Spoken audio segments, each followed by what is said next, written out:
kinilabutan ako yan nung naisip yan. Yo, ngayon, ipapakita natin ang mga reaksyon ng mga battle MCs na naging rebuttal ni Shernan sa 3GS na atake mula sa laban nila ni Sinyo. Let's go! Pinapatumba ako ng 3GS. Ina. Smaglas, oh. Smaglas, talon ng talon, oh. Tuwan-tuwa, oh.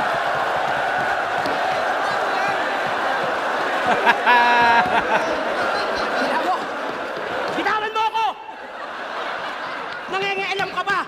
Kung pinatumba ako nila, kaya ko tumayo mag-isa! Oh my God! Oh my God! Woo! Kahit ako, kinilabutan ako yan nung naisip yan. Actually, on the spot yan. Lahat ng rebat ko dyan, on the spot. At pinapatumba ako ng 3GS.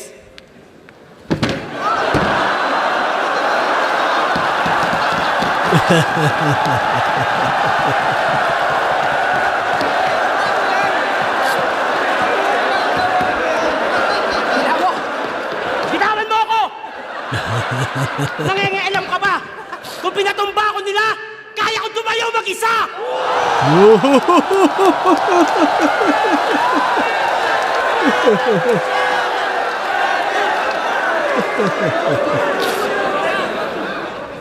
Pinapatumba ako ng 3GS.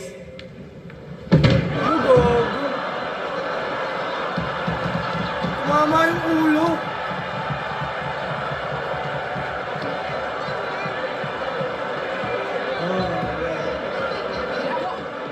Bitawan mo ako!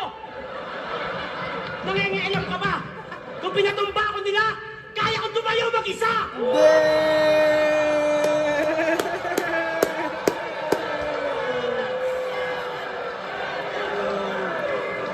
Ano? Pinapatumba ako ng 3GS. Pinahito ko sa clip, putang ina. Si Sinyo natawa eh, oh. Tumumba talaga eh. Literal eh.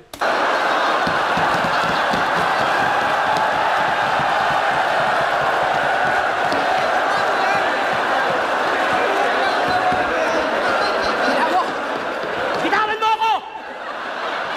Nangingialam ka ba? Kung pinatumba ko nila, kaya ko tumayo mag-isa!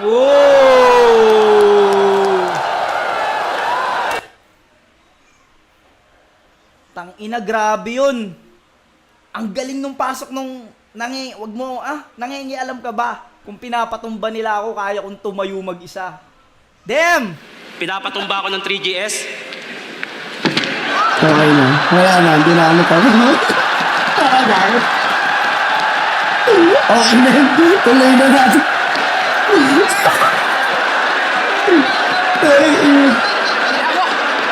Bitawan mo ako! Nangingialam ka ba? Kung pinatumba ko nila, kaya ko tumayo mag-isa! Bang! Patay! Patay bro! Kaya bumasag ng buong round. Pinapatumba ako ng 3GS.